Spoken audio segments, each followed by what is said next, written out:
neveu. 8h39. Oui, merci pour cette actualité sportive.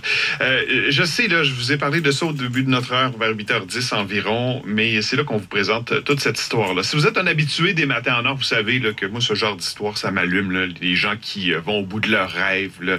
Je parlais tout à l'heure de cette famille d'Amos qui, il y a 5 ou 6 ans, peut-être un peu plus, était venue nous voir en studio au retour d'un long voyage autour du monde, en voilier. Ils avaient tout vendu, entreprise, maison, pour voyager comme ça avec les enfants sur un voilier. Puis ils étaient de retour, venir nous raconter ça en ondes à l'émission. Moi, je me disais, voyons, est-ce qu'on passe à côté de quelque chose? Puis, il y a d'autres familles qui font d'autres choix. Peut-être que vous avez vu ça, des gens qui partent dans des maisons sur roues. Je pense par exemple à ces autobus convertis en mini-maisons. Vous avez peut-être vu passer en Abitibi-Témiscamingue au cours des dernières semaines ce gros autobus gris qui traîne derrière lui une mini-fourgonnette là, sur une espèce de remorque. L'autobus s'appelle Sky. Peut-être que vous suivez la famille sur Internet. Ils ont un blog qui s'appelle Mon Espace Famille.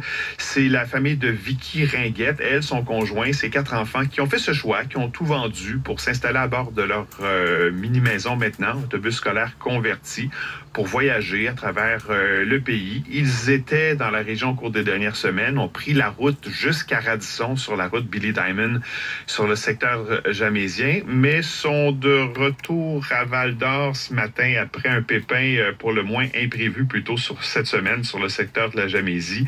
On va s'intéresser à leur histoire aujourd'hui. Vicky Ringuette est au bout du fil. Bonjour Vicky.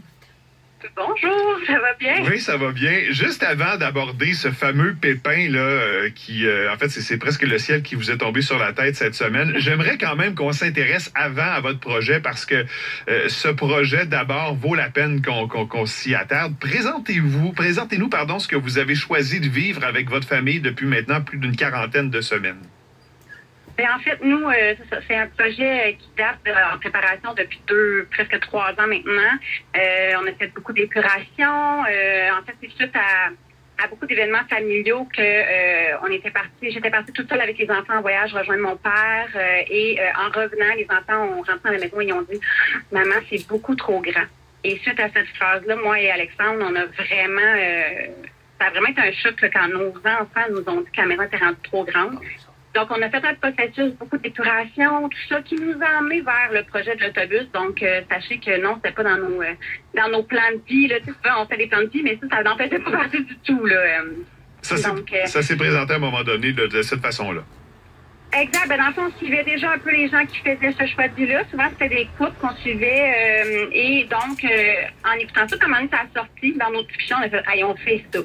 Mais c'est sûr que là, tout le monde nous dit, ouais, c'est bien beau de dire on le fait, mais entre le dire et le faire, c'est deux. Donc, la différence, c'est qu'on a fait peut-être les choix et on a commencé à mettre vraiment en branle, dans le fond, des choix qui s'enlignaient vers ça. Et on n'est pas des gens nécessairement qu'on veut pas penser, là, puis tomber dans les réflexions, puis après ça, être figé dans le temps. Donc, on a fait l'inverse. On est allé voir pour le fun les autobus, puis 2 jours après, on revenait avec l'autobus à la maison et on commençait les travaux. Travaux qui ont duré environ sur 1 an, en fond.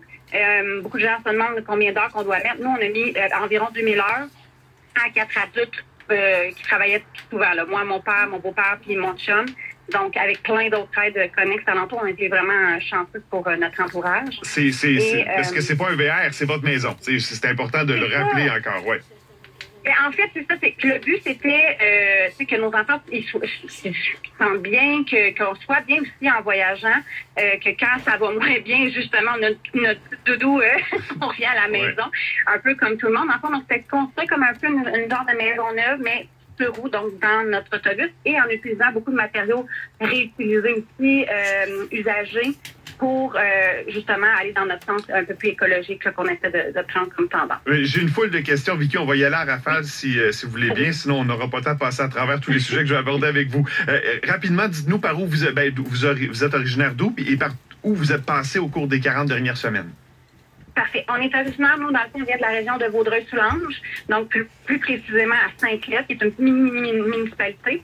Et le 3 novembre 2020, on quittait ce secteur-là. On a traversé le Canada au complet. On a passé 4 mois sur l'île de Vancouver à découvrir des choses fantastiques. Et ensuite de ça, on a commencé à traverser le Canada un peu en zigzag pour revenir jusqu'au Québec.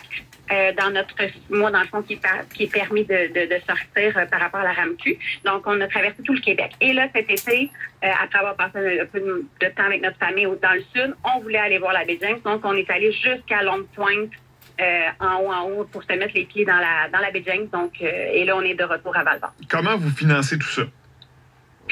C'est sûr que la vente de la maison, nous, ça faisait 10 ans qu'on avait la maison. Donc, on roule dans le fond sur les sous qu'on a fait par rapport à notre site immobilier. Donc, on avait rénové une vieille maison et on a revendu notre maison au début de la pandémie. Malheureusement, peut-être quelques mois avant le gros immobilier. Oui. Mais bon, ça fait partie de la game. Et c'est sûr que on a 4 enfants, donc on a droit à nos prestations familiales là, comme toutes les familles du Québec et du Canada. L'école à la maison à l'intérieur de l'autobus, quoi? Oui, tout à fait. L'école à l'autobus, en fait, avec maman, papa.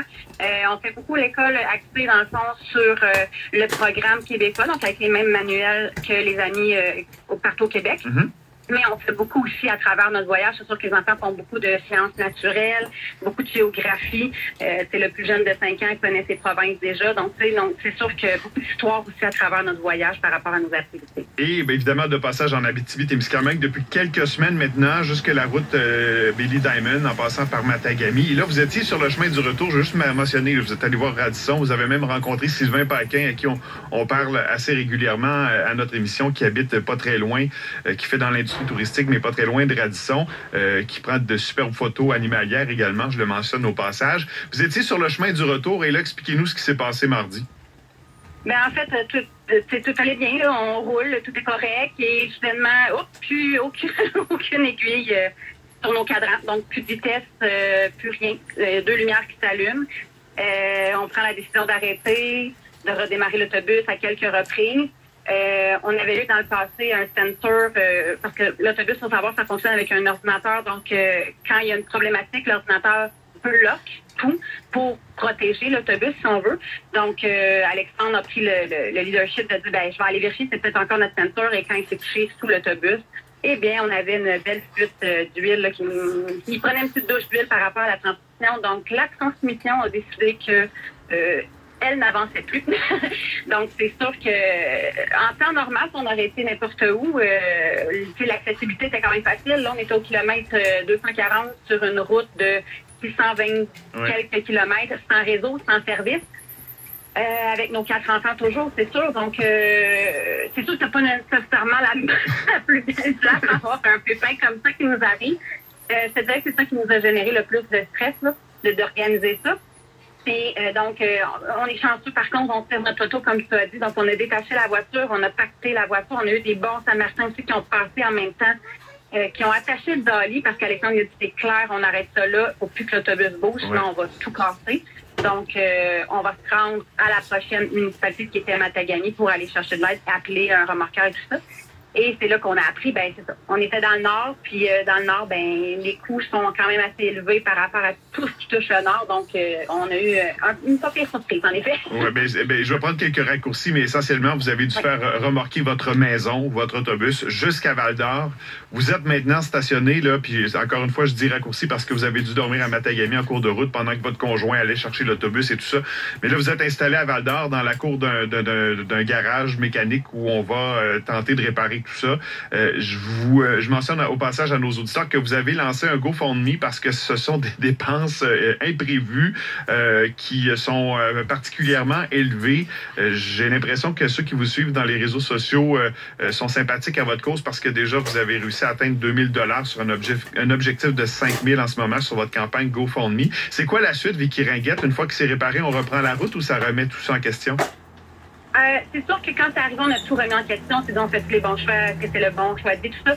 Puis je vais vous dire sincèrement, après un 24 heures un peu plus calme, là, on se dit que non, c'est vraiment notre style de vie, c'est vraiment ce qu'on aime. Puis mon espace ami est là tellement pour partager aux gens. C'est ça, comme je t'avais dit, c'est ça le but premier. Puis oui, là, en ce moment, on est dans un pépin. Ceux qui veulent donner on l'accepte, on est vraiment reconnaissant de ça, mais c'est pas ça le but, dans le sens où on est vraiment là pour faire découvrir le monde autrement aux gens, voyager autrement, et voyager en famille aussi, on en voit très peu qui flushent tout finalement et qui partent avec leurs autres enfants. Puis pourtant, je pense que c'est la plus belle richesse qu'on aura enseignant nos enfants dans les 12 dernières années, c'est le voyage. Donc clairement, on continue.